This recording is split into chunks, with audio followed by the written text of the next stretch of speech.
বৃদ্ধি পায়। সকল যি নাৰীৰ চুলি গোফ থাকে আৰু চুলিৰ উজ্জ্বলতা থাকে তেনে নাৰী সৌভাগ্যশালী বুলি গণ্য কৰা হয়।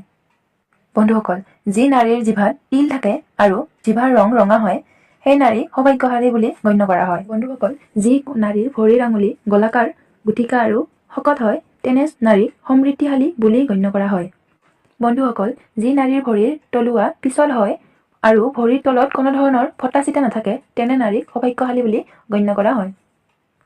বন্ধুসকল, যি নাৰীৰ কপাল বহল হয় আৰু কপালত 5ডাল ৰেখা অংকন হয় সেই নাৰীক সৌভাগ্যশালী বুলি গণ্য কৰা হয়। বন্ধুসকল, যি মহিলাৰ হাত দীঘল হয় তেওঁলোকৰ হাত আঁঠুৰ ওচৰলৈকে গৈ পায়গৈ তেনে নাৰীক ভাগ্যশালী নাৰী বুলি গণ্য কৰা হয়। বন্ধুসকল, যি নাৰীৰ কাণ দুখন ডাঙৰ, তলৰ ফালে জঙা আৰু ওপৰৰ ফালে বহল হয় আৰু কাণত কোনো ধৰণৰ নোম নাথাকে তেনেকুৱা নাৰীক সৌভাগ্যশালী বুলি গণ্য কৰা হয়। তেওঁলোকে ধনী, ৰূপৱান আৰু ধনৱান